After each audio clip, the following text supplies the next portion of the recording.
Nós estivemos compartilhando sobre Davi na luta contra o gigante filisteu.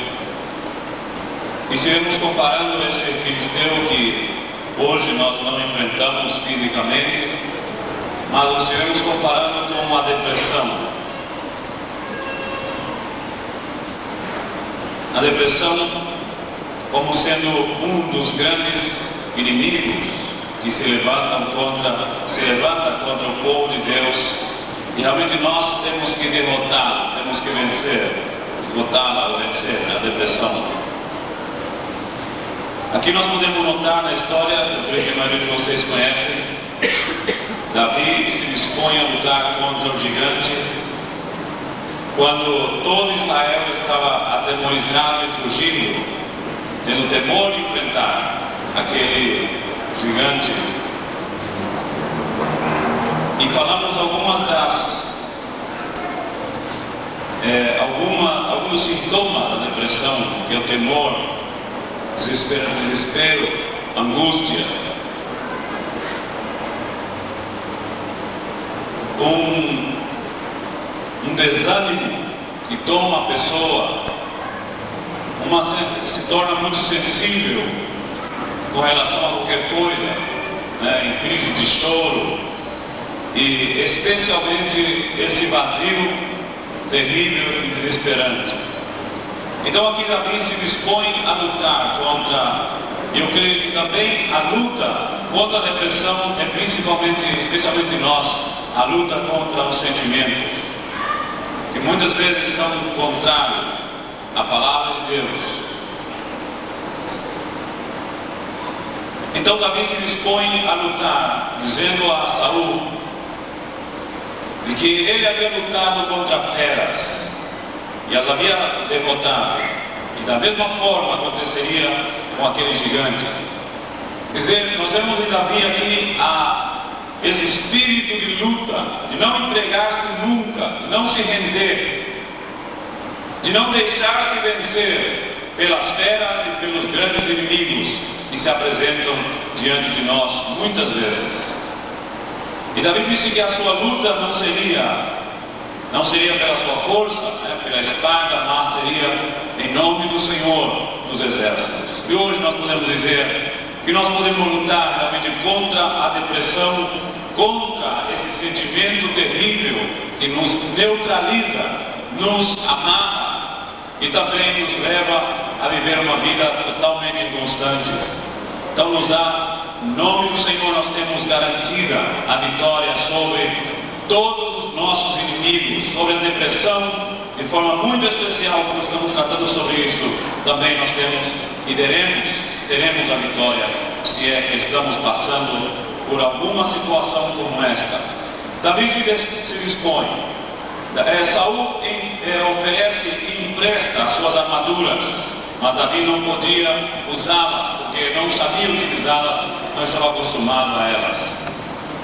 Então é muito bom que nós também, assim como Davi, não nos acostumemos a subterfúgios, a coisas que querem tomar muitas vezes como escape, tratando de esquivar-nos daquilo que nós temos que confrontar, da forma como nós devemos enfrentar. E Davi então toma as armas que ele estava acostumado a utilizar, ou seja, as armas que nós vamos utilizar contra o nosso inimigo, a depressão, não são armas desconhecidas, são armas que eu creio que nós escutamos, aprendemos, desde os nossos primeiros passos na fé, estamos escutando. Só que nós não aplicávamos, talvez, ou não entendíamos que essas armas que nos foram dadas eram armas realmente para que nós pudéssemos realmente utilizá-las no momento preciso para vencer esse inimigo que às vezes ataca nossas vidas através de um problema, através de um grande problema, através de dificuldades que enfrentamos, e de repente vem o desânimo, vem a tristeza, a amargura, e logo a depressão começa a querer tomar lugar em nós. Então Davi diz a palavra que ele toma, lá no capítulo 17, onde nós estamos lendo, diz assim, no versículo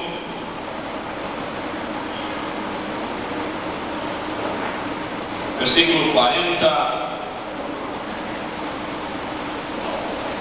Versículo 40 diz: E tomou Davi então o seu cajado na mão, e escolheu para si 5 seixos do ribeiro, e pô-los no alforje de pastor que trazia, a saber, do zurrão, e lançou mão da sua funda, e foi-se chegando ao filisteu. Então nós falamos dessas 5 pedras, né? Uma das pedras nós falamos que era a palavra de Deus, a importância de nos afirmarmos na palavra e crer na palavra de Deus, alimentarmos, enchermos da palavra do Senhor, colocar esta palavra para que ela habite, como diz Colossenses 3,16, abundantemente em nós, estar unidos da palavra de Deus. Nós falamos também da oração como um dos meios para vencer. Jesus lançou mão da oração no momento da angústia. Se nós lermos os Salmos, nós vamos encontrar nos Salmos uma abundância de declarações, de situações depressivas e da forma como eles buscavam em Deus, através da oração, a libertação da angústia, né? O salmista diz que na angústia eu clamei ao Senhor, e Ele se inclinou, né, para mim, ouviu o meu clamor. Quer dizer, nós, durante esse tempo, a oração é fundamental, né? Há pessoas que dizem: mas eu oro. A oração é muito importante. Nós lemos também em Tiago, né, no capítulo 5, versículo 13: se alguém entre vós aflito, disse: ore, ore. Quer dizer, no momento da angústia, da aflição, a oração tem fundamental importância para nos libertar e também para arrancar de nós o peso, né? Nós falamos de 1 Pedro 5,6 também: humilhar-vos, pois, debaixo da sua poderosa mão, da mão poderosa de Deus, para que Ele vos exalte quando for tempo, né? Quando for cheio o tempo, lançando sobre Ele toda a vossa ansiedade, porque Ele tem cuidado de vós. Então nos fala de nós lançarmos a nossa ansiedade, aquilo que é motivo como uma pressão sobre nós. Nós devemos aprender, através da oração, a descarregarmos diante de Deus, lançando a nossa ansiedade, o nosso peso, a nossa angústia diante do Senhor, para não vivermos oprimidos pelos problemas e oprimidos também pelo inimigo, muitas vezes por causa das circunstâncias. Também nós lemos Filipenses capítulo 4, onde nos diz que nós não devemos viver ansiosos por nada, porque a ansiedade leva à depressão. E Deus, sabendo disso, nos dá de antemão a fórmula para que nós possamos ser livres desse terrível inimigo que nos ataca e que procura em determinados momentos realmente destruir-nos. Capítulo 4 de Filipenses, né, sobre a oração. E a paz de Deus, versículo 7, ou seja, 6: não estejais inquietos por coisa alguma, antes as vossas petições sejam em tudo conhecidas diante de Deus pela oração e súplicas, com ação de graças. E o que vai acontecer é que a paz de Deus, que excede todo entendimento, guardará os vossos corações e também os vossos sentimentos em Cristo Jesus. Porque os sentimentos são geralmente os que querem decair diante das circunstâncias e das dificuldades. Se há algo difícil, meus irmãos, na igreja, é conseguir um povo constante no seu ânimo. As razões são as circunstâncias que afetam o ânimo das pessoas. Há pessoas que vão muito bem, até que as circunstâncias são contrárias. Então, já o desânimo começa a agir sobre a sua vida. Com o desânimo, o inimigo procura lançar essa pessoa e logo já está fora de ação, fora de combate. Então, é importante que nós realmente estejamos preparados. Quando há alguma dificuldade, algum problema, não retroceder nem sair do nosso lugar, mas orar, né? A Bíblia diz: está alguém entre vós aflito? Ore. Mas eu sei que tem que orar. Eu sei que o nosso grave problema é saber o que temos que fazer, mas não fazer. Então é aí onde o inimigo toma lugar e se aproveita, toma vantagem sobre nós. quando nós não aprendemos a usar as armas que nós temos, que são espirituais, não são físicas, né? São espirituais. Então a oração é fundamental para as nossas vidas. Depois nós falamos da renovação do entendimento. As nossas mentes devem estar renovadas. Renovada pela palavra, na forma de pensar. Há pessoas que só pensam peste, praga de si mesmo, continuamente. Então isso é uma porta aberta para que esses sentimentos ataquem a sua vida. E logicamente, os nossos sentimentos, irmãos, são reflexo daquilo que nós temos em nossas mentes. Ou seja, os sentimentos são reproduzidos. É verdade que eles são involuntários. Muitas vezes eles surgem, né? Às vezes surgem de repente, sem que nós esperemos. E realmente uma das coisas que nós devemos dominar são os nossos sentimentos. Como dominá-los? Como dominar nossos sentimentos? Geralmente os sentimentos são consequência daquilo que nós colocamos em nossas mentes diante de nós, aquilo que nós estamos pensando. Não é assim? Se você começa a desconfiar do marido ou da esposa, começa a pensar besteira, quais são os seus sentimentos? Tristeza, amargura, desconfiança, são os sentimentos que são reproduzidos, né? Ou seja, aquilo que nós colocamos como objeto diante de nós é aquilo que produz os nossos sentimentos. Então, se nós queremos ter sentimentos bons, agradáveis, o que devemos colocar diante de nós? Coisas boas, aquilo que é bom, aquilo que é honesto, aquilo que é justo, aquilo que é amável, aquilo que tem boa fama, né? Algo que realmente vale a pena pensar. Há pessoas que dizem, mas eu não posso dominar os meus pensamentos. Eu sei que a maioria de nós temos dificuldade de concentração, né? Até mesmo no louvor, muitas vezes estamos louvando a Deus, mas os nossos pensamentos são como que raptados de repente por qualquer coisa, né? E às vezes nós estamos cantando com a boca, mas os nossos pensamentos estão longe.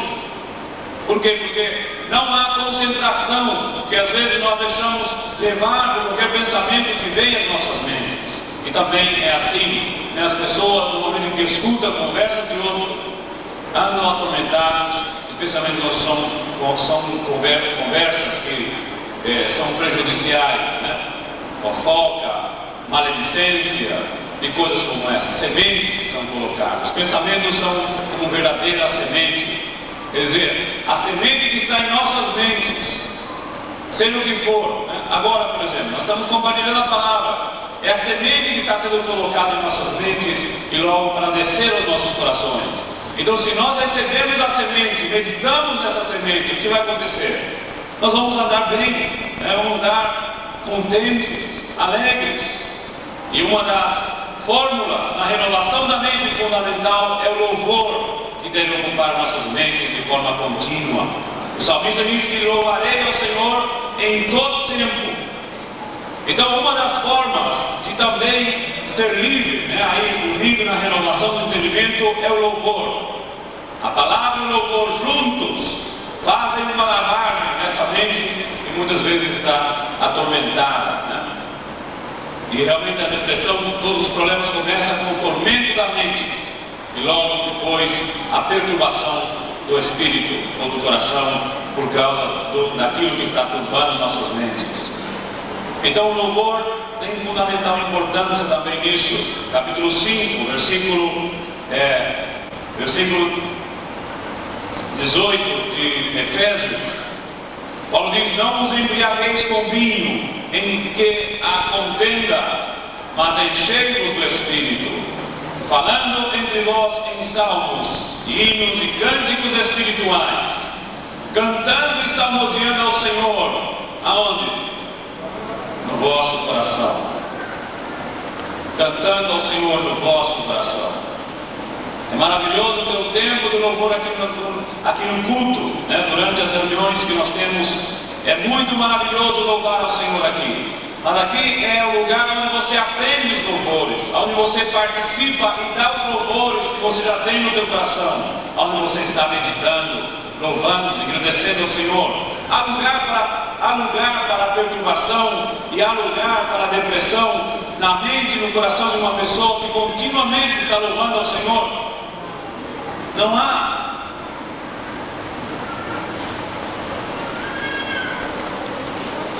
Porque Deus habita no meio do louvor do seu povo, dos louvores do seu povo. Deus habita. Ou seja, se há algum louvor, diz o apóstolo Paulo, nisso pensai.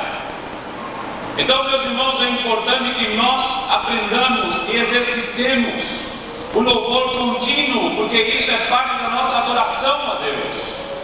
Jesus disse que os verdadeiros adoradores são aqueles que o adoram em espírito e em verdade.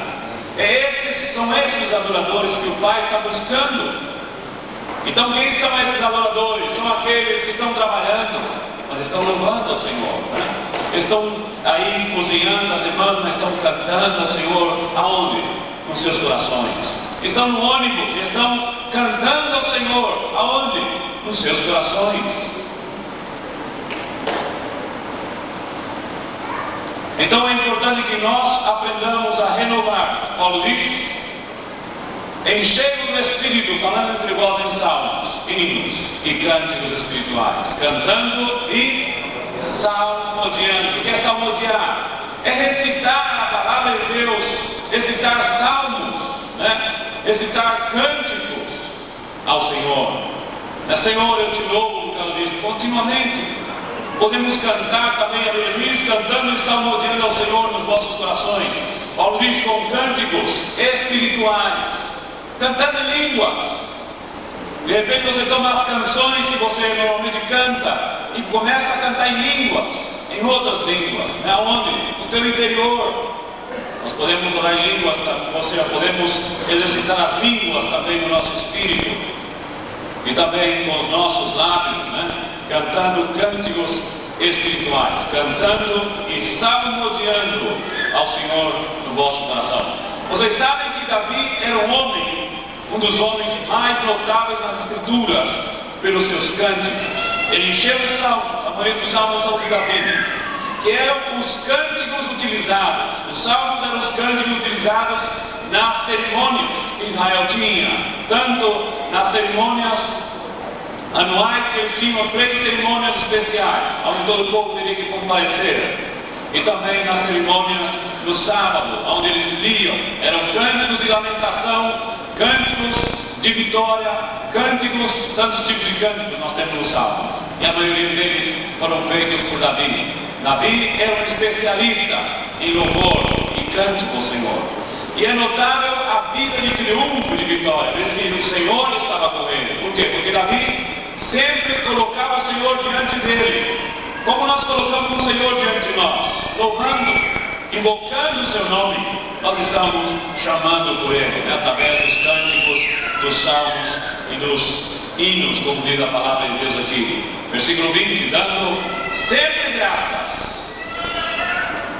Há 2 formas, meus irmãos, de vencer, ou seja, de enfrentar um problema.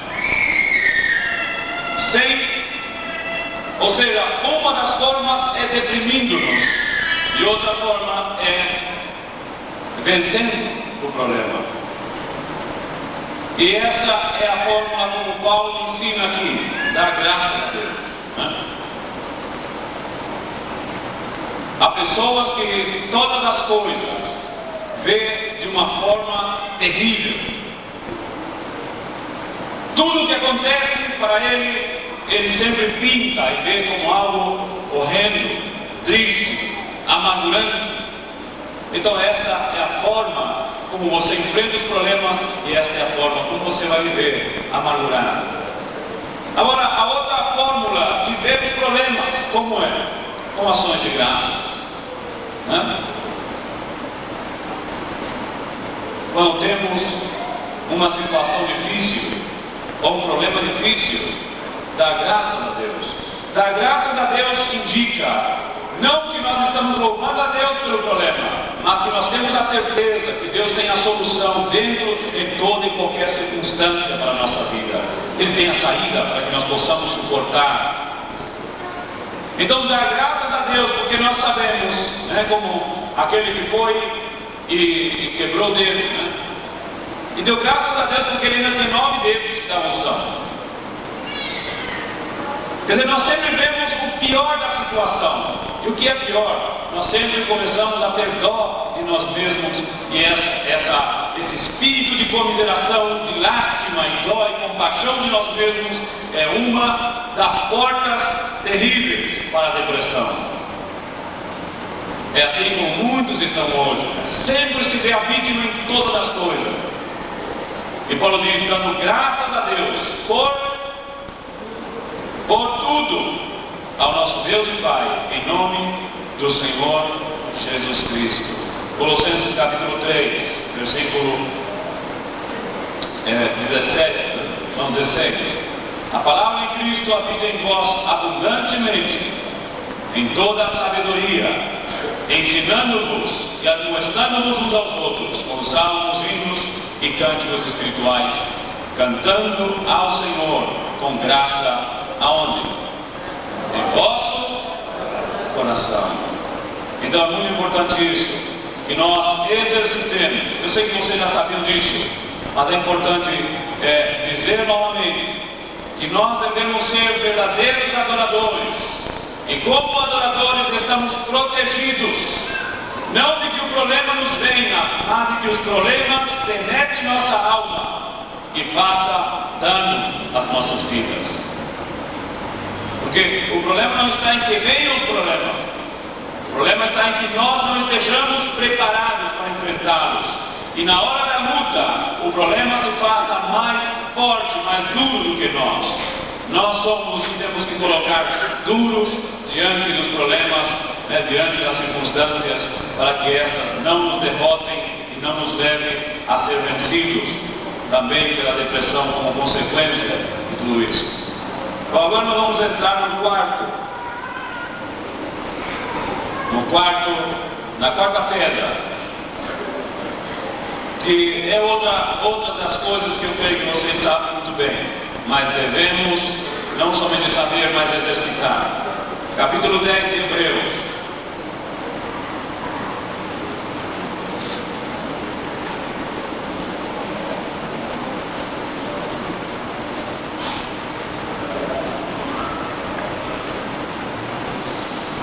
Versículo 23. Retenhamos firmes a confissão da nossa esperança. Nós vamos ver Davi utilizando isso como arma contra o inimigo. As armas físicas de Davi eram somente, basicamente, aquilo que, como símbolo que ele levava. A verdadeira fortaleza e vitória de Davi, primeiramente, foi no mundo espiritual. Ou seja, ele havia conquistado em Deus a vitória sobre aquele gigante terrível.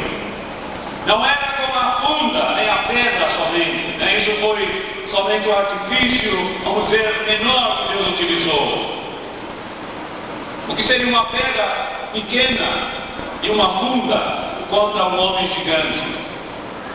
Ou seja, esse é somente o artifício que Deus utilizou, mas na verdade a preparação espiritual de Davi e as armas que ele tinha em seu coração preparado para enfrentar não era somente física, mas era sobretudo espiritual. E o problema dos judeus não era as armas que eles não tinham, mas o valor e as armas espirituais que eles não tinham para lutar contra o gigante. Porque as demais coisas seriam somente como um simbolismo. Na realidade, quem garantiu, quem deu a vitória a Davi foi Deus. Foi Deus quem usou aquela pedra para cravar na testa do gigante.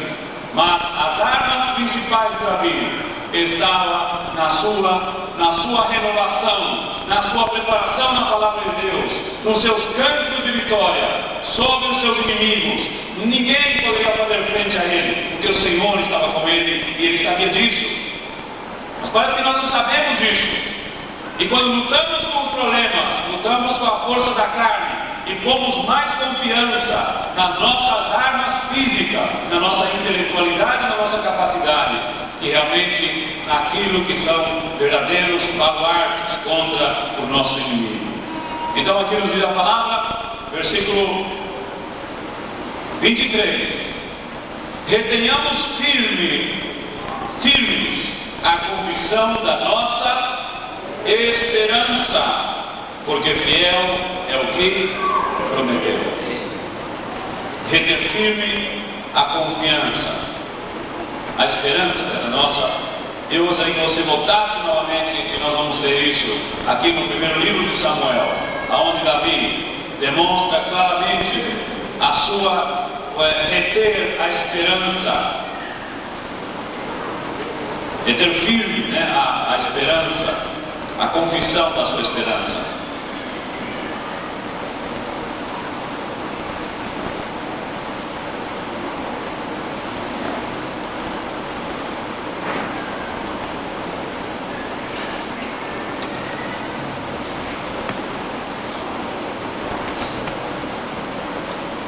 Versículo 32, Davi diz a Saúl: não desfaleça o coração de ninguém por causa dele, teu servo irá e pelejará contra este filisteu. Saúl então trata desanimado: não, mas você ainda é novo, você ainda é moço, ele é um homem de guerra preparado e você não está preparado. Em outras palavras, né?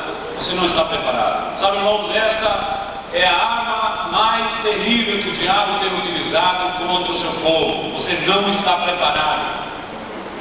Você não vai poder. Já escutaram isso? Muitas vezes, né? Não, mas você ainda é muito novo. Não, você não vai conseguir. Não, porque isso, não, porque aquilo.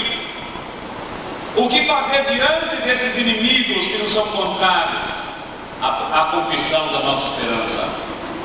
Davi confessa a sua vitória, confessa aquilo que ele conhecia na palavra de Deus, aquilo que Deus realmente assegurava, garantia a ele a vitória. Então Davi disse a Saúl: teu servo apacentava as ovelhas, enquanto testemunho, como ele havia vencido e como Deus havia entregado esse leão. No versículo 36, assim feriu teu servo leão, como urso,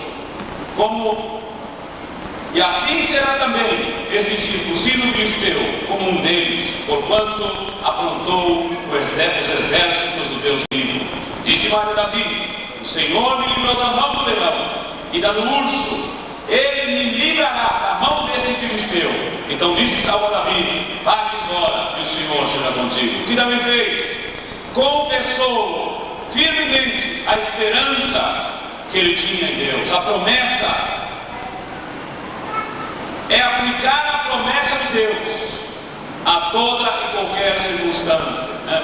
Não permitir, foi o que Deus disse a Josué, de que ele não deveria desfalecer o seu coração em nenhum tempo, mas deveria confessar a palavra de Deus, né? E não apartar nunca da sua boca as promessas ou a palavra do livro da lei, lá no capítulo 1 de Josué. E nós temos que usar. Quando você se sente fraco, se sente em situações difíceis, toma a palavra de Deus e começa a confessar a esperança, começa a confessar firmemente a esperança que você tem em Deus. E a tua esperança não está nos homens, está naquilo que Deus disse. E se Deus disse, Deus falou na sua palavra, Ele cumprirá a sua promessa. Então, reter firme a esperança, a confissão da nossa esperança. Isso quer dizer confessar aquilo que nós esperamos, que Deus nos promete como sendo sua palavra verdadeira e eficaz. Capítulo 1 de Josué. Deus diz a Josué, no versículo 6: esforça-te e tem bom ânimo. Não te entregue ao desânimo, porque o desânimo é uma arma terrível do inimigo para derrubar-te. Esforça-te e tem bom ânimo, porque tu farás a este povo herdar a terra que jurei a seus pais lhes daria. Então somente esforça-te e tem muito bom ânimo, para teres o cuidado de fazer conforme a toda a lei que meu servo Moisés te ordenou. Dela não te desvies nem para a direita nem para a esquerda, para que prudentemente te conduzas por onde quer que andares. Não se aparte da tua boca. Não se aparte da onde? Da onde? Da boca. Eles tinham escrito, mas também deveria confessar a palavra. Deveria utilizar a palavra de Deus, confessá-la. Foi o que Davi fez. Davi confessava a palavra de Deus. Você pode notar nos Salmos, diante dos seus inimigos, como Davi tomava a palavra de Deus e recitava, dizendo: como amo a tua lei. Ela está a minha esperança todo dia. E Davi sempre estava usando a palavra de Deus, a lei que eles tinham, como armas. Hoje, meus irmãos, nós temos muito mais promessas escritas, deixadas como herança. A palavra de Deus é a herança de Deus para o seu povo. Amém? A palavra de Deus é a nossa herança. Aqui está nosso testamento. Aqui está aquilo que Deus nos deixou como garantia, como promessa, que são viva e verdadeira. E se nós crermos nela e utilizarmos, elas se cumprirão em nossas vidas. Não se aparte da tua boca o livro desta lei. Antes, medita nele dia e noite, para que tenhas cuidado de fazer conforme a tudo quanto nele está escrito, porque então farás prosperar o teu caminho, e então prudentemente te conduzirás. Não te mandei eu? Esforça-te e tem bom ânimo, não pasmes. Diante das dificuldades, não pasmes, não te assombres. Há muitos irmãos que vivem como se estivessem vendo assombração, aterrorizado na vida. Qualquer coisa que o deixa tremendo de medo, aterrorizado pela economia, aterrorizado pelas coisas que acontecem hoje em dia, aterrorizado pelos problemas familiares. Não, ele diz: não te mandei eu, esforça-te, tem bom ânimo, não pasmes nem te espantes, porque o Senhor teu Deus é com quem? Contigo. Aonde? No templo, quando você se reúne. Aonde quer que andares. Aleluia. Aonde quer que andares. Não se aparte da tua boca. Isso tem a ver com a confissão da palavra de Deus. A palavra não somente deve estar em nosso coração, em nossa mente, mas também em nossa boca, confessando-a para a nossa vitória, para o nosso triunfo sobre a depressão. Davi confessava a esperança que ele tinha em Deus. Assim Deus me entregará também a esse gigante nas minhas mãos. Meus irmãos, não há arma maior contra a depressão que a confissão da palavra de Deus. Quando nós começamos a escutar a nossa consciência, que nos acusa muitas vezes, quando começamos a escutar o que os outros nos dizem pela circunstância, quando começamos a escutar o diabo que também nos fala na mente, então é aí onde a depressão começa a pressionar nossas vidas. Quando nós tomamos a palavra de Deus e começamos a confessá-la com todo o nosso coração, a esperança que nós temos em Deus, diante das mais terríveis circunstâncias, nós nunca seremos vítimas da depressão. Ao contrário, nós a venceremos, como vencemos muitas barreiras em nossas vidas. Também essa será outra barreira, outro desafio que nós teremos a certeza, temos a certeza, se nós crermos na palavra, que Deus também nos entregará em nossas mãos esse gigante terrível que muitas vezes está rodeando nossas vidas. Capítulo 4 de Romanos.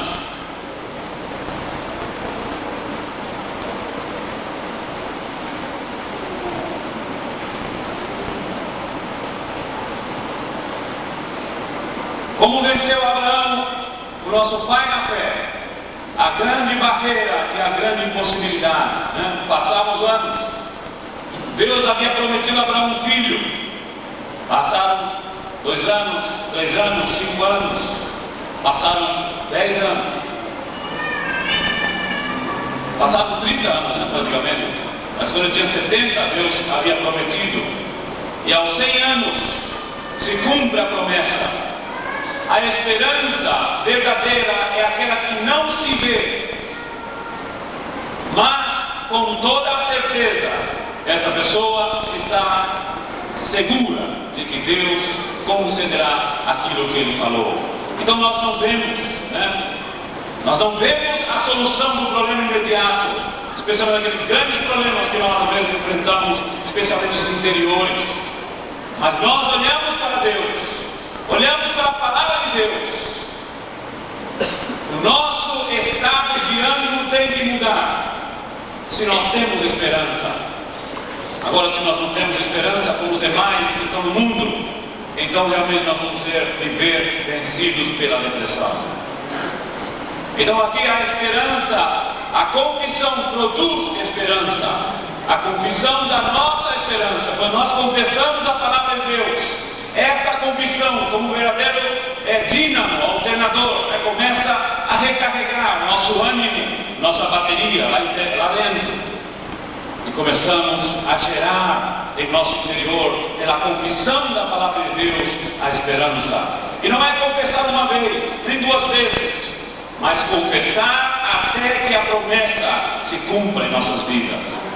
Há muitas pessoas que confessam quando sentem, quando não sentem, confessam miséria, praga, e pelo contrário.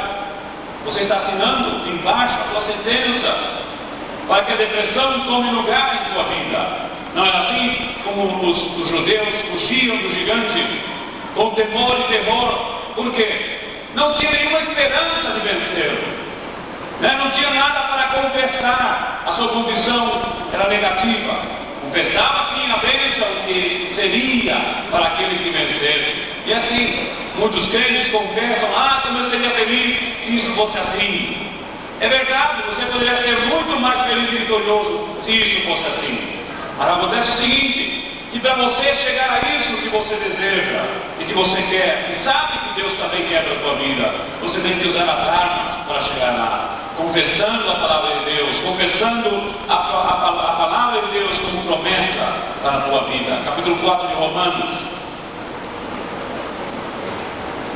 versículo 17. Aqui está a promessa, humanamente absurda e impossível. Uma montanha ele tinha diante dele. Como remover a montanha que está diante de nós? A confissão. O salmista dizia: em tua palavra eu esperarei. O que quer dizer isso? Quer dizer que eu vou confessar a palavra de Deus e a minha esperança está colocada nela. Eu sei que Deus vai cumprir a sua promessa. Por isso eu a confesso. Confessar é uma forma de chegar à promessa ou unir-nos espiritualmente a ela. A confissão é o vínculo, utiliza a palavra de Deus, que a nossa boca procede bênção. As nossas palavras geram bênção no mundo espiritual e também elas geram maldição. Pelas tuas palavras, Deus disse, serás justificado, pelas tuas palavras serás condenado. A Bíblia também diz que no poder da língua está a vida e a morte, e aqueles que souberem aproveitá-la comerão do seu bem e se fartarão. Então a confissão é algo fundamental. Há pessoas que vivem deprimidas, porque sempre estão dizendo: eu estou deprimida, me sinto deprimida. Claro, você está amaldiçoando a tua vida, você está gerando maldição sobre a tua própria vida, porque a tua mente vai começar a agir em proporção àquilo que você diz. É assim, quando você confessa a palavra de Deus, a palavra de Deus começa a habitar, a agir sobre a tua mente e sobre o teu coração, gerando no mundo espiritual esperança. Mas isso não é uma confissão vazia, é uma confissão realmente que está todo o teu ser, declarando com toda a confiança a palavra do Senhor. Versículo 17, como está escrito: por Pai de muitas nações te constituiu. Essa era a promessa de Deus. Onde estava o filho da promessa? Não havia. Perante aquele no qual creu, a saber Deus, o qual vivifica os mortos e chama as coisas que não são como se já fossem. Como Davi se viu diante do gigante confessando a vitória, ele se via já vitorioso, ele se via lá do outro lado. É verdade que nós queremos viver na graça abundante de Deus, mas se nós não usamos as armas, é impossível chegar lá. Por quê? Porque primeiro isso acontece no Espírito. no interior. Nós temos que crer realmente na palavra de Deus e aceitá-la como sendo a palavra de Deus para nós. Porque nós cremos na palavra de Deus, mas na promessa de Deus, mas para a mulher lá que tinha fluxo de sangue, para o cego Bartimeu, né? Nós cremos na promessa de Deus para aqueles que já receberam, mas é um desafio para nós receber as promessas de Deus que ainda não aconteceram, mas se Deus falou, nós firmes, o que? A confissão do que? Da nossa esperança. Então nos diz a palavra no versículo 18: o qual em esperança. Esperança em quê? Esperança naquilo que lhe foi dito no versículo 17: como Pai de muitas nações te constituí. Ou seja, a sua esperança não era vazia, não era esperança sem fundamento, porque a esperança tem que ter um fundamento, e o fundamento da esperança é a palavra de Deus. E a forma como eu declaro a esperança é não apartando da minha boca a promessa que Deus falou em sua palavra. Então ele começou com uma palavra de Deus naquele tempo, não era escrita, era transmitida por Deus mesmo, através dos anjos. Então eles retinham a palavra dos anjos, diz a palavra, se cumpriram, e toda transgressão, diz Hebreus 2, e toda desobediência recebeu o seu justo castigo. Ou seja, Deus, a palavra falada pelos anjos permaneceu firme. Então a palavra de Deus naquele tempo não era como nós temos hoje, escrita, era um anjo de Deus que vinha e que trazia da parte de Deus a palavra aos profetas, aos patriarcas, transmitindo aquilo que Deus tinha para as suas vidas. Automaticamente eles tomavam esta palavra. Ah, pastor, mas se fosse um anjo hoje que fizesse, que viesse, que falasse, olha isso vai acontecer, então seria muito mais fácil. Mas irmãos, nós temos algo muito mais do que os anjos. O que é? O Espírito de Deus, que dá testemunho em nosso espírito que a palavra é a verdade, e que a palavra de Deus se cumprirá em nossas vidas se nós cremos, confessamos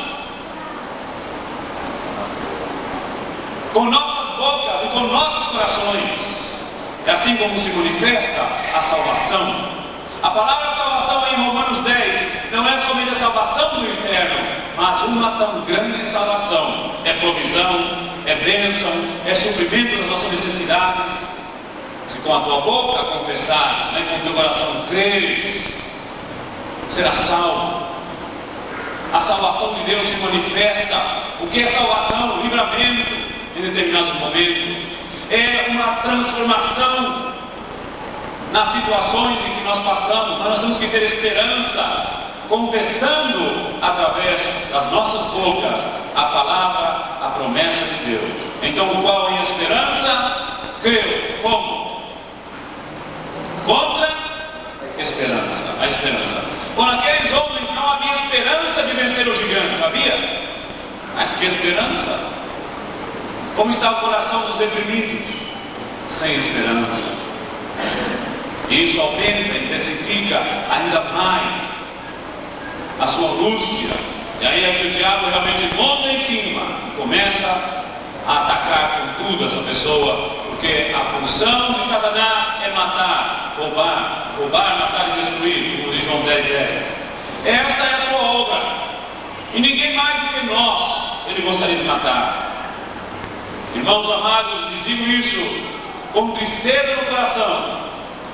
Até homens servos de Deus, o diabo tem conseguido matar através da depressão, suicidando-se. Não ministerialmente, mas fisicamente.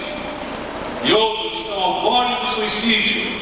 E uma das razões que eu creio é porque, como dizia um dos pastores que estava passando por um problema muito sério, dizia ele: é muito fácil pregar ao povo a mensagem da palavra de Deus, dizer ao povo que tem esperança e tem a fé, mas agora você está passando por essa necessidade. É hora que você tem que aplicar a palavra de Deus na tua vida.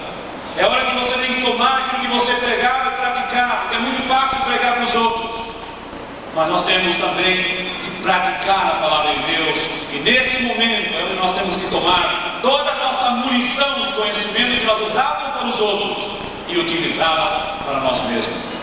Se funciona nos outros, funcionaram nos profetas, funcionaram nos apóstolos, também funciona em nossas vidas se nós crermos e utilizá-la no nome de Jesus Cristo.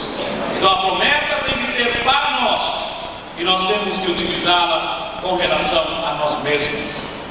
Eu sei que é mais fácil querer tirar a palha do olho do outro. É mais fácil. Ou seja, é fácil, mas nós temos que tirar do nosso também o argueiro que está no nosso olho primeiro. Então é fácil recomendar aos outros, mas nós mesmos temos que tomar esse remédio. Então dizer o qual em esperança creu contra a esperança que seria feito pai de muitas nações, né? Como lhe foi dito, como lhe fora dito, assim será a tua descendência. E não enfraqueceu na fé. Como permanecer na quinta pedra que nós vamos falar, que é a fé? Como permanecer firmes na fé? Na confissão da nossa esperança. Amém? Na confissão da nossa esperança. Ou seja, se eu não confesso a esperança, a fé não terá fundamento. A fé é, pois, diz Hebreus 11:1, o firme fundamento das coisas que não se vê e a prova daquilo que se espera. Ou seja, a fé está apoiada sobre os sustentáculos da esperança, e a esperança está fundamentada sobre o sustentáculo da confissão na palavra de Deus. Uma coisa vem em consequência de outra. Pode ter certeza que Davi, se ao tentar a primeira vez não tivesse acertado o gigante, ainda tinha 4 munições para tomá-las até derrotá-lo. Mas foi na primeira. Mas muitas vezes nós vencemos a dificuldade somente com a renovação do nosso entendimento, né? E facilmente vencemos. Às vezes não é suficiente. Nós então começamos a meditar, a entrar na palavra de Deus com mais seriedade, com mais constância. De repente nos encontramos aí. Então vamos na esperança da nossa confissão. E às vezes ainda aí não conseguimos totalmente derrotar. Então vamos para a fé, que está apoiada sobre esse firme fundamento da esperança. O qual em esperança creu contra a esperança que seria feito pai de muitas nações, como lhe fora dito, assim será a tua descendência. E não enfraqueceu na fé, nem atentou para o seu próprio corpo, já amortecido, pois era já de quase 100 anos. Nem tampouco para o amortecimento do ventre de Sara. Abraão não tomou em consideração as circunstâncias, o passado, a dificuldade da esposa, porque já eram quase 90 anos. Não começou a duvidar da promessa de Deus, tampouco por incredulidade. Como muitos começam a duvidar da palavra de Deus, a questionar a palavra de Deus. Então diz que ele não enfraqueceu na fé, nem atentou para o seu próprio corpo já amortecido. Davi não olhou para a sua baixa estatura, nem para a sua mocidade. O que ele olhou? Ele olhou para Deus. Ele viu em Deus a vitória sobre aquele gigante terrível. Não começou a considerar o seu passado, né? O seu passado triste, familiarmente dizendo, o seu passado lá jogado com as ovelhas muitas vezes. Mas Davi, quando era como nessa situação, colocado de lado, ele aproveitava isso para fazer com todo o seu coração. E Deus o abençoava, Deus estava com ele da palavra. O Senhor estava com ele. Por quê? Porque ele estava com o Senhor. Porque o Senhor muitas vezes não está com uma pessoa, abandona. Porque a pessoa o abandonou. Deus diz isso, que ele vai abandonar aqueles que o abandonam. Aqueles que o amam, também ele vai amá-lo, vai honrá-lo. Mas aqueles que desprezam o Senhor serão envelhecidos, serão desprezados. Então por que muitas vezes nós, diante das circunstâncias, começamos a considerar. Irmãos, se há alguma coisa que nós temos que vencer, são as considerações negativas que nós trazemos em nosso passado e em nossa mente. Por isso que eu dizia confessar a palavra. Por exemplo, de repente você começa a pensar lá no teu passado, a tristeza, a amargura, e o que produz em você? Vazio, né? Tristeza. Agora, o que você faz? Você toma a palavra, né? Toma 2 Coríntios 5, 17. Mas se alguém está em Cristo, é uma nova criatura. As coisas velhas passaram, eis que tudo se fez novo. Você confessa uma vez, continua, confessa novamente. Senhor, a tua palavra diz: não vos lembreis das coisas passadas, nem considereis as antigas, porque isso que eu faço uma coisa, farei uma coisa nova, né? Eu faço uma coisa nova, e agora sairá a luz. Porque a luz não sai, não resplandece sobre nós, porque sempre estamos considerando nosso passado. Meus irmãos amados, é hora, se nós queremos vencer esse inimigo, temos que abandonar as nossas considerações e temos que considerar somente o que diz o Senhor em sua palavra. Amém? Confessando a palavra de Deus. Senhor, a tua palavra diz isso, e é isso que eu creio, e é isso que eu confesso. Não se apague da tua boca o livro desta lei. Não se apague da tua boca. Confessa a promessa de Deus. Então diz a palavra que Abraão não se enfraqueceu na fé, nem atentou para o seu próprio corpo, já amortecido, pois era já de quase 100 anos, nem tampouco para o amortecimento do ventre de Sara, e não duvidou da promessa de Deus por incredulidade. Não duvidou da promessa de Deus por incredulidade. Por quê? Porque não há tempo para duvidar da promessa. Quando o teu coração está cheio de cânticos e louvores, quando você está firmado na palavra, quando você está confessando a palavra, quando a tua mente somente pensa as coisas boas, as coisas do alto, então não há tempo para enfraquecer-se na fé, nem debilitar-se. E não duvidou da promessa de Deus por incredulidade, mas foi fortificado na fé. Como? Dando glória a Deus, exaltando a Deus, louvando a Deus pelas suas promessas. As promessas podem também ser confessadas através do louvor, porque muitos de vocês às vezes vêm com dores de cabeça, vêm com tristeza no seu coração, vêm com sentimentos diversos, começa a se entregar ao Senhor em adoração e louvor, confessando as promessas, e logo o coração é livre da opressão, e a pessoa se sente livre, né, da doença, muitas vezes, livre da opressão que trazia dentro de você. Por quê? Porque você está fazendo isso, você está glorificando a Deus, exaltando a Deus, confessando as suas promessas. E esta é a forma como nós derrotamos. Por isso o louvor liberta muitas vezes, especialmente quando esses louvores estão dirigidos a Deus diretamente, confessando as suas promessas e a sua palavra. Então nós esperamos na promessa de Deus, e isso esperamos gera em nosso interior esperança e transforma a realidade do interior, renovando o nosso interior pelo louvor. Como diz aqui, que ele foi fortificado na fé, ou seja, a fé teve um apoio. Qual foi? A glorificação a Deus, a confissão da promessa de Deus, e estando certíssimo de que o que ele tinha prometido também era poderoso para o fazer, pelo que isso lhe foi também imputado como justiça, foi justificado diante de Deus. O que foi imputado como justiça? A Abraão, a sua fé e também as suas obras, porque obra sem fé é morta, ou fé sem obra é morta, né? Então a fé estava respaldada, tinha um apoio. E qual era o apoio? O apoio era a esperança firme naquilo que Deus tinha falado a Abraão.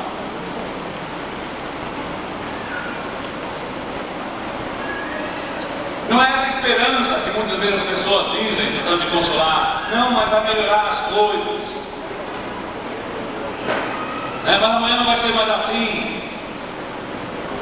Não, você tem que apoiar a tua esperança na palavra, é algo firme, Você vai declarar, o choro pode durar toda uma noite, mas a alegria virá amanhecer. E você confessa isso, tem certeza que será assim, de que Deus vai mudar a tua situação, porque você espera firmemente nele, a esperança, capítulo 8 de Romanos. Então é importante a confissão da nossa esperança, confessar aquilo que nós esperamos em Deus. A palavra de Deus, diga, a palavra de Deus é uma fonte de esperança. Então a palavra de Deus gera esperança em nós. Então a confissão da palavra de Deus é uma das armas que nós temos. Capítulo 8 de Romanos, e o versículo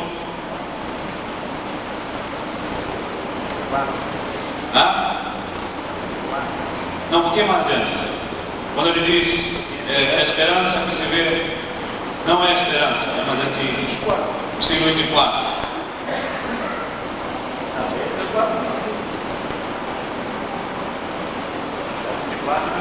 24 e 25 do capítulo 8 de Romanos, assim, porque em esperança somos salvos. Em esperança somos salvos. Ora, a esperança que se vê não é esperança, porque o que alguém vê, como esperará? Mas se esperamos o que não vemos, com paciência ou esperamos. E da mesma maneira também o Espírito ajuda em nossas fraquezas, porque não sabemos o que havemos de pedir como convém, mas o Espírito, o mesmo Espírito, intercede por nós com gemidos inexprimíveis. Então todos nós sabemos que a palavra é a arma do Espírito.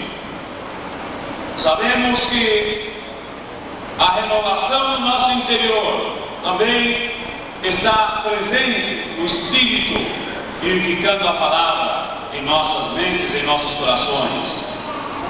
Ou seja, diz a palavra que a esperança que se vê não é esperança, porque o que alguém vê, como esperará? Também no capítulo 5 de 2 Coríntios, versículo 7, porque andamos por fé, não por vista. Aqui nós temos a quinta arma, a arma da fé, contra os sentimentos e contra as circunstâncias que nós enfrentamos. Ou seja, a fé como sendo uma quinta arma contra a depressão. A depressão tem a ver com o negativo, a fé também, mas a fé do lado negativo. A pessoa começa a crer, mas crer tudo de forma negativa, pessimista, né? Você tem uma fé tremenda que o mal vai alcançar, que ela vai estar pior amanhã. Isso acontece, porque isso também é fé, né? O Jó dizia: o que eu mais temia me sobreveio.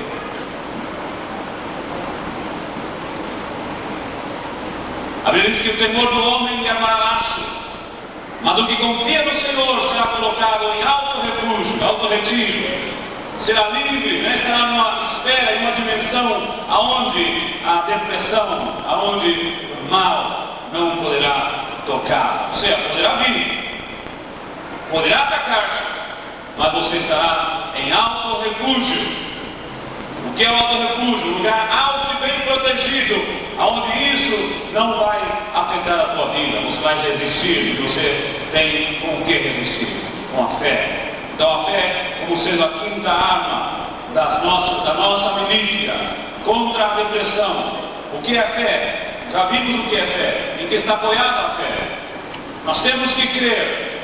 Crer é ter certeza de que realmente o Senhor está conosco e de que Ele nos livrará desse nosso inimigo. Temos que crer que a depressão está derrotada em nossas vidas. Temos que crer que o Senhor é maior que está em nós do que aquilo que está no mundo, e que exerce uma pressão exterior contra nossas vidas, e onde nós temos que resistir firmes na fé dessa palavra. Então, porque andamos por fé e não por vista. Eu não estou pregando aqui, meus irmãos, que nós não podemos ter problemas nem ser atacados pela depressão. Estou dizendo aquilo que a palavra de Deus diz, que nós passaremos talvez pela espada, mas o que acontece? Se nós estamos firmes na fé, a depressão não vai nos derrubar, nós a derrubaremos pela fé. A Bíblia diz que por fé andamos não por vista, nem por sentimento. É verdade que nós cantamos isso, mas a única coisa, ou seja, uma das armas que nós temos para derrotar a depressão é a fé. Gostaria que você abrisse também Hebreus 11.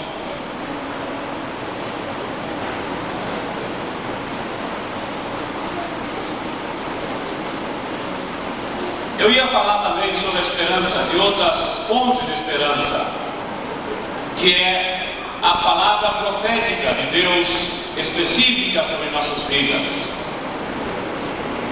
Quando Deus fala sobrenaturalmente usando os dons espirituais, também é uma fonte de esperança, especialmente quando são genuínas, quando são realmente de Deus para as nossas vidas. Bom, Hebreus 11, por favor.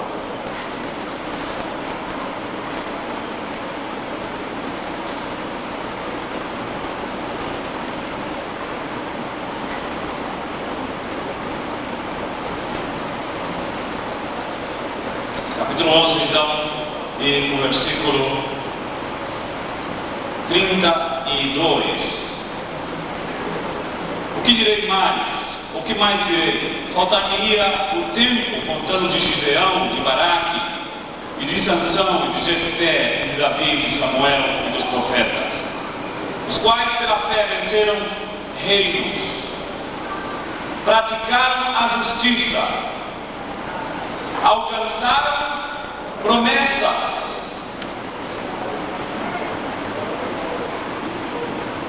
fecharam as bocas dos leões, apagaram a força do fogo, escaparam do fio da espada, da fraqueza tiraram o quê?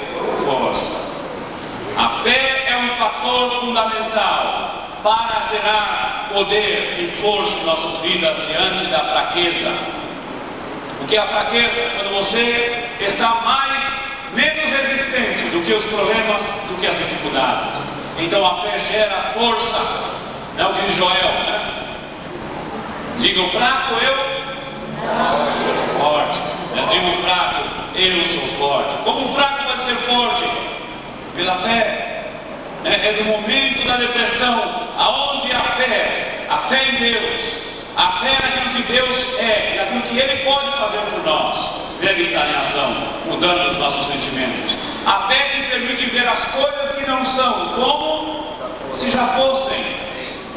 A fé é para transpor os montes, é para transportar os montes de lugar. O que são os montes? O monte é aquilo que está produzindo em nós a fraqueza, é aquilo que nos impede de chegar àquilo que nós devemos chegar da parte de Deus, mas está como uma verdadeira muralha. Como saltar os montes da depressão? Pela fé. Vendo você lá fora, vendo já possuindo a bênção, vendo livre desse terrível sentimento que ataca e que muitas vezes ataca terrivelmente as nossas vidas. Sentimento e fé são duas coisas que geralmente estão presentes em nossas vidas. Eu creio que vocês conhecem a ilustração de um trem, uma máquina puxando o vagão, aí a palavra de Deus, ou a fé na palavra de Deus, e o terceiro vagão, o sentimento. Ou seja, a fé deve ser aquilo que arrasta ou que leva os sentimentos.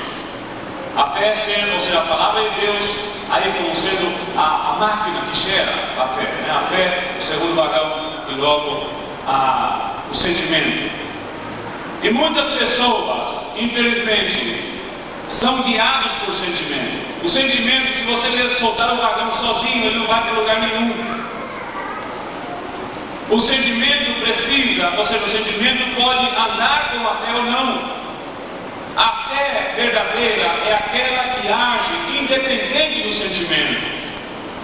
Eu não sinto, mas eu creio. Eu não vejo, mas eu creio. Isso é fé.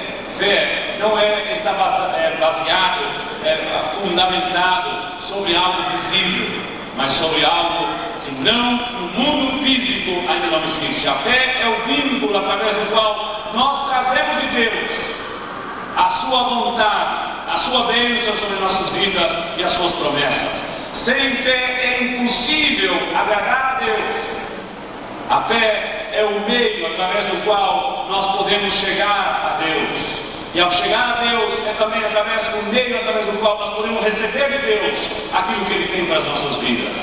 Então a fé é o firme fundamento das coisas que não se vê, a prova das coisas que se esperam.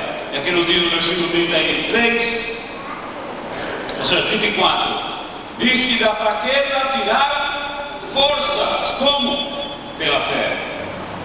A fé é a que nos permite estar sempre de bom ânimo. Amém? A fé é o que nos permite ser constantes. Por que inconstância? Porque os sentimentos, às vezes depressão, às vezes sentimentos contrários nos atacam e nós deixamos que as nossas vidas serão governadas pelos sentimentos. Quando o homem vive pelos sentimentos, é chamado na Bíblia por sensitivo. Pessoas que não são dirigidas pela fé, mas são dirigidas pelo sentimento. Você que é dirigido pelo sentimento, facilmente será vítima constante da depressão. A depressão e os sentimentos contrários especialmente têm que ser vencidos pela fé. Crer na palavra de Deus, e crer que realmente Deus tem poder para dar fraqueza, tirar forças. Irmãos, não dizemos como Paulo diz, quem não se enfraquece que nós também não. Ou seja, nós podemos até debilitar-nos de repente, mas o que acontece? A fé é como uma verdadeira caldeira, ali que está gerando continuamente força, potência, e que faz mover tudo em nossas vidas, guiado e fundamentado sobre a palavra de Deus. Então fé na palavra de Deus, fé na promessa de Deus, fé em Deus, são fatores fundamentais para vencer a depressão. Se alguma coisa que Davi tinha muito em sua vida, o que era? Fé. Era um homem cheio de fé. Cria em Deus. Ele dizia, ainda que eu passe pelo vale da sombra da morte, não quer dizer que não passe, ainda que eu passe, eu não temerei mal algum, porque tu estás comigo. Isso é fé. Ainda que eu passe pelo borde da morte, eu sei que tu estás comigo, A palavra diz que o justo até na sua morte tem esperança. A fé está firme. Você nunca vai andar deprimido. A depressão não vai tomar lugar em você, e se vier você a vencerá pela fé. A fé é um dos fatores, uma das armas fundamentais para não vivermos deprimidos, amargurados, entristecidos, levados pelos sentimentos que muitas vezes são causados e gerados pelo mesmo inferno para travar nossas vidas e nosso ministério. Então a fé é um dos fatores fundamentais de nossas vidas. Temos que crer em Deus, apesar de tudo. Temos que crer. Então a fé não permitirá que a depressão avance em nossas vidas. Ao contrário, nós sempre triunfaremos sobre a depressão. A palavra depressão tem que ser aniquilada em nossas vidas.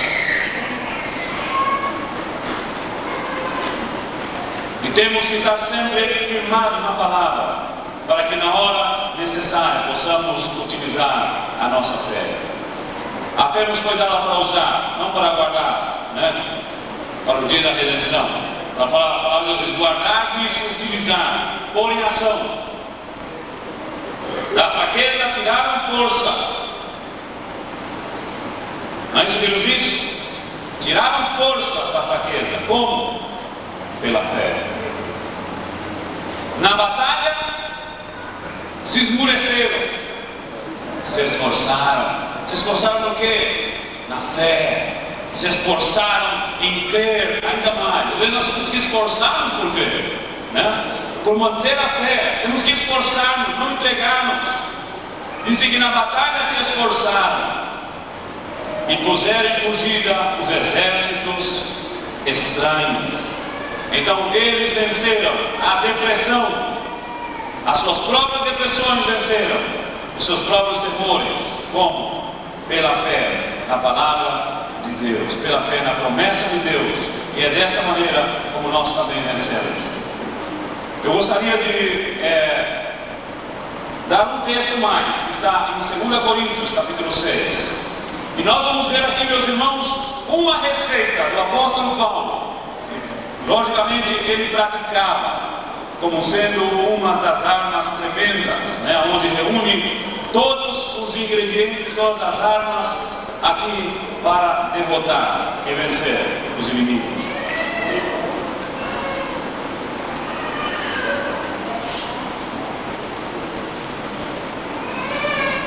E Paulo diz que eles chegaram a tal ponto em sua fé e em seu ministério e se tornaram recomendável a todo homem. Ou seja, eles podiam se colocar como exemplo em qualquer área, porque tinham experiência e haviam vencido todas as barreiras e as dificuldades. Capítulo 6, então, de 2 Coríntios, versículo 4. Antes, como ministros de Deus, tornamos-nos recomendáveis em tudo. Nos tornamos recomendáveis em tudo. E diz ele, tornando-nos recomendáveis em tudo, na muita paciência. A paciência e a fé herdam a promessa. A paciência é o tempo da espera. O que eu tenho que ter durante a esperança, durante a espera daquilo que eu creio que Deus me dará. Porque Deus já me deu. Eu preciso de paciência, porque eu peço hoje, recebo o meu espírito hoje, mas fisicamente ainda vai se manifestar. Então o que eu tenho que ter? Paciência. Tenho que esperar firme na paciência. A paciência é alimentada também pela esperança. Eu espero, e tenho paciência porque eu creio. Então os creio, paciência, esperança. Então diz a palavra de Deus, em tudo nos tornamos recomendáveis. Disse, na muita paciência, não é pouca, na muita paciência. Na muita paciência, nas aflições, nas necessidades, nas angústias, nos açoites, nas prisões, nos tumultos, nos trabalhos, nas vigílias, nos jejuns. Ou seja, Paulo estava dizendo, nós também passamos por todos os problemas que todos os mortais passam, e às vezes muito mais. Porque geralmente o povo tem essa ideia, que os pastores, os que pregam a palavra de Deus, os ministros da palavra, não tem nenhum problema. Porque sempre nos vê de bom ânimo, E graças a Deus por isso, porque Deus nos dá misericórdia e graça para ter bom ânimo, porque se nós desanimamos, o que será de vocês? Se nós desfalecemos e perdemos a nossa esperança e a nossa fé, o que será do povo? Nós vemos os escândalos terríveis que são causados por muitos líderes que se desvanecem no caminho e que às vezes também caem em tentações e em laços do diabo muitas vezes e traz verdadeiro transtorno para a congregação. Como a palavra diz, ferirei ao pastor e as ovelhas se dispersarão. É o que normalmente acontece. Paulo está dizendo, nós não somos diferentes dos demais homens no sentido de estar expostos a todas as dificuldades que o dia a dia nos oferece. E aquele que pensa que o ministério, ou que a obra de Deus, que a obra, o trabalho que nós realizamos no ministério para o Senhor é coisa fácil, não é? Eu creio que mais do que um irmão sensato, que às vezes se coloca na posição do pastor em determinados momentos, sempre nos dizem, não é fácil ser pastor. Não é fácil estar diante do povo. Por quê? Porque realmente nós enfrentamos não somente nossos problemas, mas o problema dos irmãos também nós enfrentamos. E às vezes é uma carga terrível, emocional, física, mental sobre nós.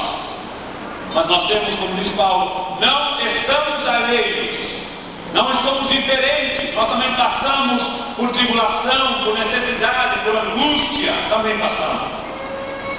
E Paulo por prisões, por abandono, por tantas coisas, como muitos de vocês, que às vezes são abandonados pelos seus maridos, são abandonados pelos familiares, são rejeitados, então eu vou ver deprimido por causa disso. Não, meu irmão, Paulo disse, nós em tudo nos tornamos recomendáveis, em toda, diz assim, na paciência, nas aflições, nas necessidades, também passamos necessidades, também passamos angústias, nos açoites, eram açoitados, nós ainda não, é só mesmo com palavras, muitas vezes somos açoitados com palavras, acusações,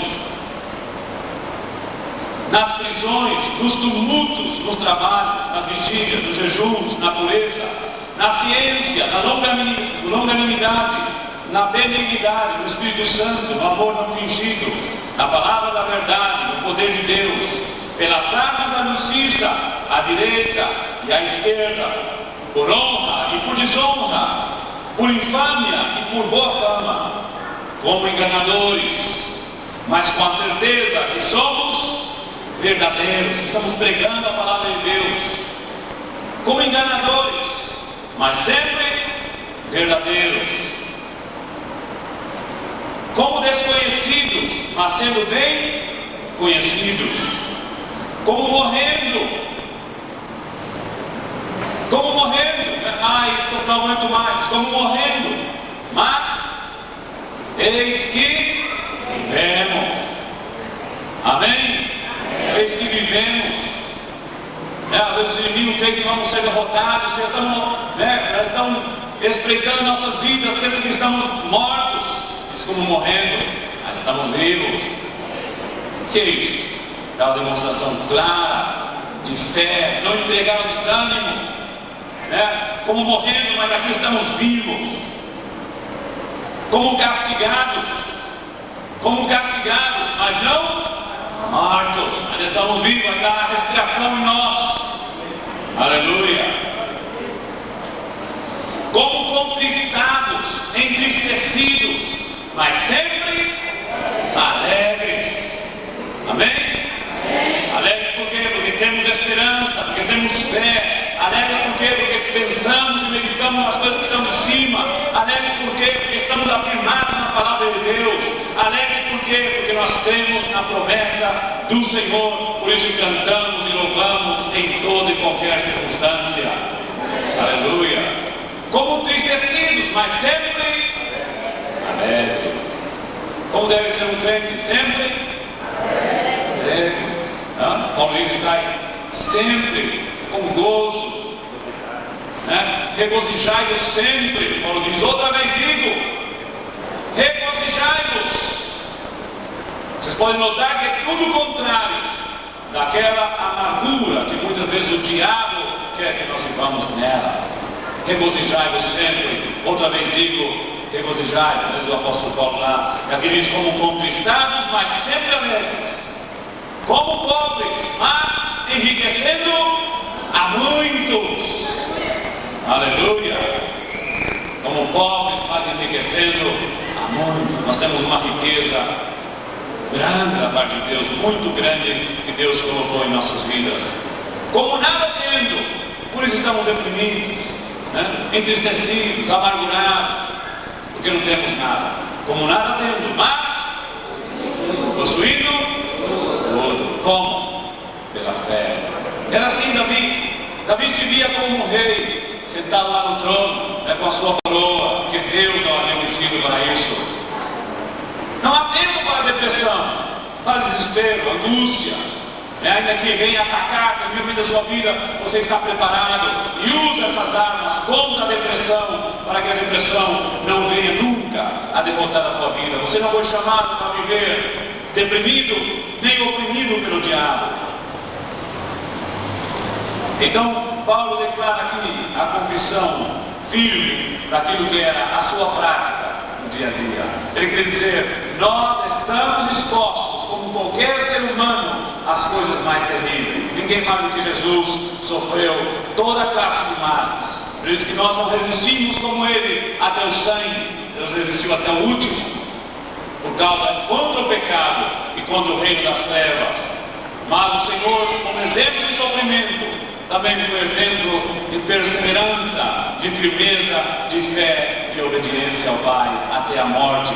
Ainda que foi angustiado, foi desprezado, e não fizemos dele caso algum, diz Isaías, mas ele fez tudo isso por nossa causa, para que pelas suas pisaduras nós fôssemos curados, para que o castigo que nos trouxe a paz, fosse levado sobre ele, e nós pudéssemos realmente ser livres de nossos opressores e viver livres também da depressão que nos ataca e que muitas vezes trata, através das circunstâncias, destruir nossas vidas.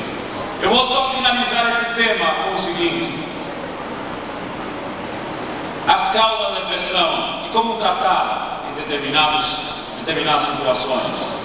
Eu dizia que há casos de depressões que são como causa o pecado.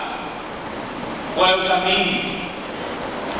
A consciência de culpa como causa da depressão.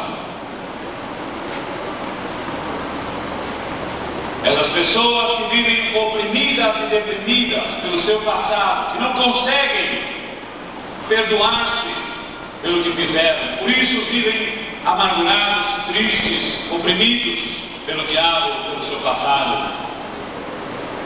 Como fazer com isso? Vocês sabem que a consciência de culpa pode trazer sobre uma pessoa, inclusive doenças, enxaqueca e outras doenças estomacais, diferentes tipos de enfermidades, além da enfermidade do mal físico da depressão. Como tratar esse problema? O primeiro caminho, o salmista diz que enquanto ele se calava, seus ossos se secavam e se definhava a sua alma. A falta de confissão do pecado. Mas eu já confessei a Deus. Às vezes a pessoa confessa a Deus o seu pecado e não tem certeza, vive com a incerteza do perdão de Deus, porque a consciência e o diabo continua acusando pelo seu pecado. Como fazer? O caminho geralmente é buscar alguém que tenha maturidade espiritual, que realmente saiba aconselhar, especialmente os seus pastores, os seus líderes. Confessar, não confessar para ficar bem. Alguns querem confessar o seu erro somente para receber o perdão do ministério, para continuar no pecado. Não, estou falando de pessoas que estão deprimidas por uma causa que era o pecado, viveram uma vida muito podre no pecado, especialmente mulheres que cometeram muitos abortos como consequência dessa consciência de culpa. Às vezes vem oprimida, ainda conhece o Senhor e continua. Eu vou mencionar um caso que o pastor Show contava num dos seus livros, de uma mulher que havia caído em pecado com seu cunhado. Vivia com seu irmão, 16, 17 anos, e acabou caindo com o seu próprio cunhado e começou a conviver com ele.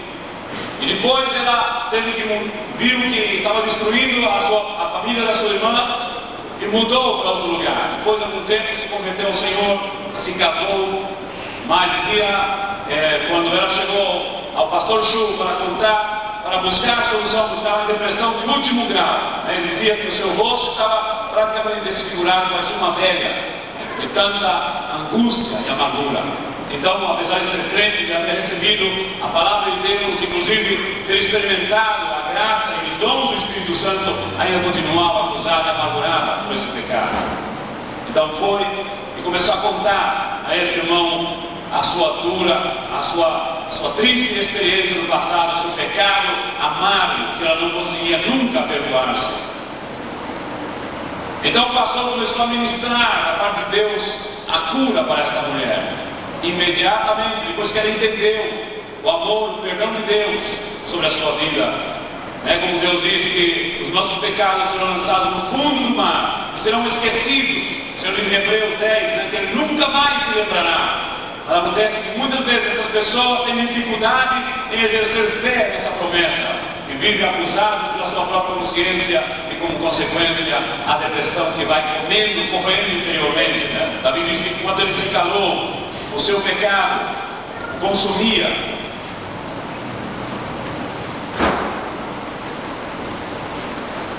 A sua alma ia se definhando, até que ele declarou o seu pecado, confessou o seu pecado. Vocês se lembram quem Davi confessou o seu pecado? A Natã, né, o profeta, declara a sua culpa e declara diante de Deus também a sua culpa. Então ali ele recebe o livramento espiritual, se livra da morte, da condenação da lei, mas não se livra do juízo que veio sobre o seu filho para tratar com ele, né, por causa da sua desobediência. O Salmo 51 não é, né? É outro salmo, onde ele diz isso. Ou é?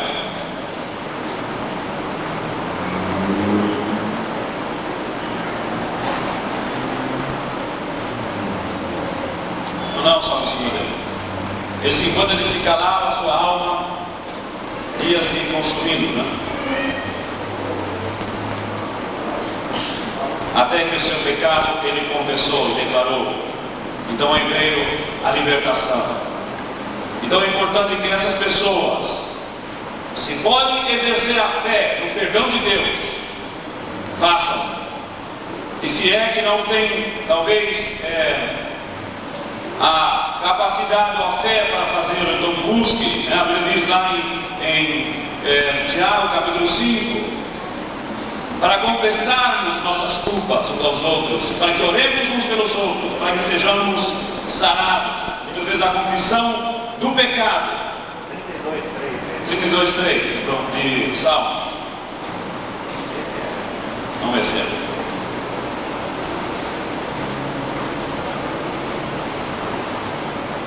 Isso mesmo. Versículo 1 diz: bem-aventurado aquele cuja transgressão é perdoada e cujo pecado é coberto. Salmo 32, versículo 1. Versículo 2 agora. Bem-aventurado o homem a quem o Senhor não imputa maldade, e em cujo espírito não há engano. Enquanto eu me calei, envelheceram os meus ossos pelo meu bramido em todo o dia. A opressão e a depressão causada pelo pecado oculto, pecado não confessado. Mas eu confessei a Deus o meu pecado. Se você confessou a Deus e conseguiu a absorção, ser livre, ser absolvido, ou seja, ser perdoado, e com a certeza de você estar perdoado e foi sarado do teu problema, então, graças a Deus por isso. Mas se não conseguiu, é importante isso. Enquanto eu me calei, envelheceram os meus ossos pelo meu bramido em todo o dia. Porque de dia e de noite a tua mão pesava sobre mim, e o meu humor se tornou em sequidão de estio. Em outras palavras, em depressão. Se transformou em amargura, em sequidão de estio. Confessei-te o meu pecado, e a minha maldade não encobri. Dizia eu: confessarei ao Senhor as minhas transgressões, e tu perdoaste a maldade do meu pecado. Quando alguém busca um líder espiritual, especialmente aquele que não é fofoqueiro, né? Não tem fama de fofoqueiro, porque esse é o grave problema de muitos irmãos que, ao confessar a sua dificuldade, o seu pecado, confessa, porque crê que qualquer irmão da igreja, inclusive alguns líderes, estão habilitados ou capacitados para ajudar. Infelizmente, aquilo que ele conta se transforma em uma fofoca terrível, e o remédio é pior do que a doença. Então é importante buscar pessoas realmente com características, com capacidade dada por Deus, com domínio sobre suas próprias vidas, sobre suas próprias bocas, para ajudar você a sair da tua angústia, da depressão causada pelo pecado. Outra causa da depressão, o envolvimento com obras demoníacas no passado. Pessoas que estiveram metidas na macumbaria, na feitiçaria, e se converteram ao Senhor, talvez confessaram a Deus o seu pecado, mas de vez em quando recebem visitações terríveis do diabo, do inimigo, do demônio, especialmente com quem tinha pacto, pessoas que fizeram pacto, fizeram cabeça, que estiveram envolvidas, fazendo trabalhos, inclusive oferecendo aos demônios oferendas, e que se converteram ao Senhor, mas ainda são vítimas dos seus ataques. Como fazer? Primeiro, tomar a palavra de Deus, confessar a palavra de Deus, crer nas promessas de Deus, lutar contra o inimigo, ou buscar alguém para ministrar sobre a tua vida libertação, quebrando os laços do diabo, e onde entra a importância, eu creio, da cura interior, muitas vezes para tirar, para também pôr em evidência tudo aquilo que o diabo exercia como atividade, que ainda procura no presente de alguma maneira agir sobre a sua vida. Então também encontramos muitos casos de pessoas deprimidas por causa dos demônios que estão aí oprimindo sua vida e agindo terrivelmente sobre eles. Então a oração para quebrar, para desfazer toda a obra e todo o laço do diabo, todo o vínculo emocional e também espiritual com os demônios, para que você realmente possa ser livre. E outra causa, a depressão, trauma, rejeição. Como tratar a rejeição? Nós falamos dessas 5 armas, mas outra arma importante também sobre isso é ministrar o poder do Espírito Santo para quebrar esses laços físicos e laços emocionais que te prendem ao passado. Quando nós usamos as armas que conhecemos, então e às vezes não recebemos o resultado. Eu creio firmemente que essa não somente é uma postura sobre essas 5 armas que nós compartilhamos para vencer a depressão, mas continuar em vitória sobre ela. Mas muitas pessoas que vêm necessitam de ministração, necessitam de ser ministradas e quebrados os laços. Nós falamos uma das armas para o problema do pecado passado, confessado, mas ainda não perdoado pela própria pessoa. Capítulo 19 de Atos dos Apóstolos, nós vamos ler rapidamente para finalizar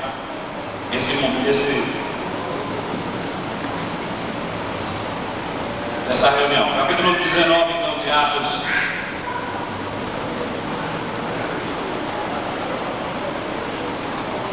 O romper completamente com as obras das trevas, com suas armas que antes foram utilizadas no Espiritismo. Versículo 18. E muitos dos que tinham crido vinham confessando e publicando os seus feitos. Então a confissão como sendo uma das terapias importantes para quebrar as maldições e para quebrar também os laços da depressão sobre a sua vida. Também muitos dos que seguiam artes mágicas trouxeram seus livros e os queimaram na presença de todos, e feita a conta do seu preço, achavam que montava a 50.000 peças de prata. O diabo através do Espiritismo. As armas que o valente confia têm de ser destruídas. Do contrário, não haverá possibilidade de poder livrar-se totalmente das mãos do diabo. Ele vem buscar sempre aquilo que lhe pertence, e aí é onde ele faz a sua obra e age também deprimindo a pessoa. Capítulo 5 de Tiago, e nós terminamos com essa palavra, em nome de Jesus. Capítulo 5 de Tiago.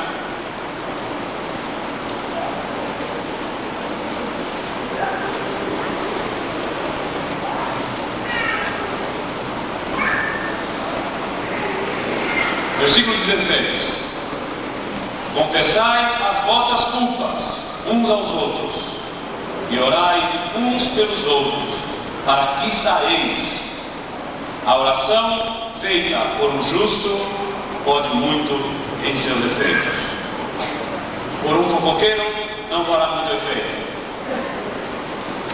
mas por um justo, em característica de justo, uma pessoa realmente idônea, capaz de ajudar-te, de ministrar sobre a tua vida, com responsabilidade, Geralmente há irmãos que se metem a fazer essas coisas sem nenhuma responsabilidade, porque logicamente ele não vai responder pela vida da pessoa. Então age como um fofoqueiro, daquilo que escuta dos irmãos, como confissões sérias, como confissões realmente de coração contrito, de amargura. Utiliza isso para pôr o irmão às vezes mal diante dos outros. Isso é baixaria, isso não é ministrar aos irmãos, isso é ministrar maldição aos irmãos. E não é isso o que tem e o que deve ser feito. Ao contrário, devemos tratar as pessoas deprimidas. Outra coisa muito importante, irmãos, que desculpe, eu me esqueci, dentro desse tema, é o apoio às pessoas que estão passando por alguma crise, alguma dificuldade. Realmente nós que somos fortes da palavra devemos suportar a fraqueza dos fracos, devemos ajudar os fracos e não agradarmos a nós mesmos. A Bíblia diz que nós devemos ajudar os que têm pouco ânimo. Há pessoas na igreja que às vezes estão desanimadas, decaídas. Os irmãos devem servir de apoio, de bênção para essas pessoas.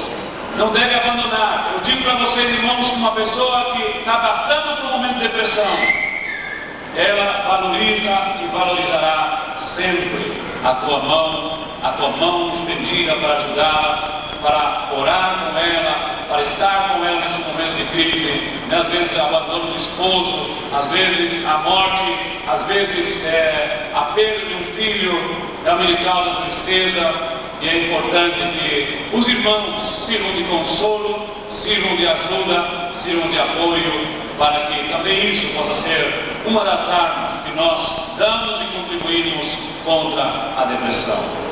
Se diz que as pessoas que vivem juntos, e estão normalmente congregados, estão relacionados em coisas espirituais, são as pessoas menos tendenciosas à depressão. Por quê? Porque o apoio dos irmãos, porque a palavra dos irmãos, o compartilhar dos irmãos, também é somada como um importante apoio para que essas pessoas não sejam consumidas por demasiada tristeza, como diz a palavra. É o receber os irmãos e o respaldar os irmãos nessa hora terrível.